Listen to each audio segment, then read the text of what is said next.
বাসায় কীভাবে পারফেক্টলি মোমো বানাবেন সেই রেসিপি নিয়ে চলে আসলাম আপনাদের সাথে। আর এভাবে মোমো বানিয়ে বাসায় খাওয়ালে আর কেউ রেস্টুরেন্টে খেতে চাইবে না এবং এত বেশি জুসি অ্যান্ড ইয়ামি হয়। আসসালামু আলাইকুম everyone, Ashish kitchen and daily ব্লগের পক্ষ থেকে আপনাদের জানাই স্বাগতম। আবারও চলে আসলাম নতুন একটা ব্লগ ভিডিও নিয়ে। আজকে আপনাদের সাথে শেয়ার করব মোমো রেসিপি এবং এটা এত বেশি ইয়ামি অ্যান্ড জুসি হয়। এই তো মোমোর জন্য আমি মাংসের কিমা করে নিচ্ছি এবং কিমাটা অনেক ভালো করে নেবেন যেন জুসি জুসি টাইপ হয়ে যায়। এই কিমার জন্য এখন আমি পেঁয়াজ, মরিচ, আদা বাটা, রসুন বাটা এবং লবণ এগুলো সব গুছিয়ে নিয়েছি এবং একে একে এগুলো আমি এই মাংসের মধ্যে ছেড়ে দিব।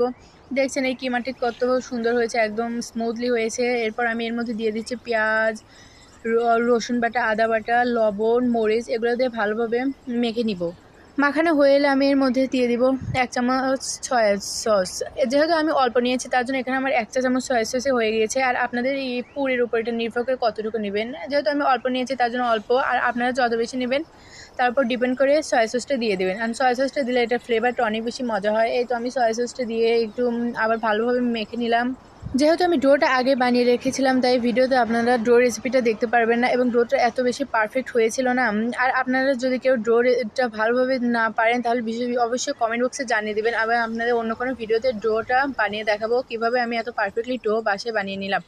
এই তো সবাই আছে না, এই মুরগির মাংসটা হচ্ছে রাখে, কাঁচাই রাখে, একেবারে মোমোর মধ্যে দিয়ে। আমার ওটা ভালো লাগে না, তার জন্য আমি হালকা তেলের মধ্যে দিয়ে 30 সেকেন্ডের মধ্যে একটু নেড়ে চেয়ে নিব। এই তো দেখছেন এই আমার মতো করে এইভাবে একটু তেলের মধ্যে দিয়ে নিয়েছে, নিয়ে মোমো বানাবে, দেখবেন অনেক বেশি ইয়ামি হয় খেতে।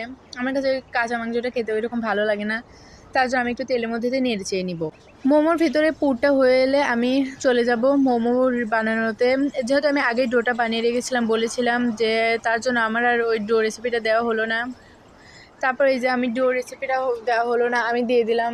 ডো বানানো হয়ে গেলে আমি এখন মোমোর জন্য লুচির মতো করে বেলে নিব। আর লুচির মতো করে বেললেও বেশি বড় করে বেলবেন না, কারণ বেশি বড় করে বেললে ওইটা হচ্ছে কেমন যেন ডিজাইন করা যায় না, ভেঙে ভেঙে যায়। আর অনেক বেশি পাতলা করবেন, দেখবেন মোমোর ডিজাইনটা অনেক বেশি সুন্দর হবে। এই তো এভাবে বাসায় যদি আমি কাউকে মোমো বানিয়ে দিই, ওরা তো আমার বাসায় সবাই তো অনেক বেশি মজা করে খায় এবং তার রেস্টুরেন্টে খাওয়ার কথাই ভাবে না, বলে আমার ট্রেনে অনেক বেশি মজা হয় রেস্টুরেন্টের থেকেও।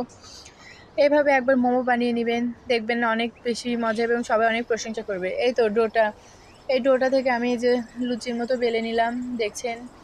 এটা বেলে নেওয়ার পর তারপর আমি মোমোর ডিজাইন দিয়ে দেবো। তো আমি যেহেতু অল্পই কয়েকটা বানিয়েছিলাম, মানুষও কম ছিল আমাদের বাসায়।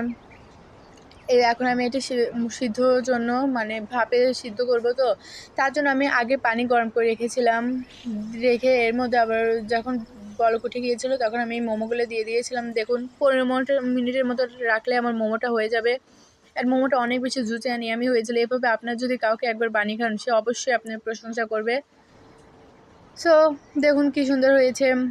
আর এটা খেতে অনেক বেশি ইয়ামি হয়েছিল, সবাই তো অনেক বেশি প্রশংসা করেছিল। আজকে ভিডিও এই পর্যন্তই। আমার ভিডিও কার কেমন লাগে প্লিজ কমেন্ট বক্সে জানিয়ে দিবেন। আর লাইক, কমেন্ট, সাবস্ক্রাইব করে সবসময় পাশে থাকবেন। আপনাদের জন্য এত কষ্ট করা, থ্যাংক ইউ।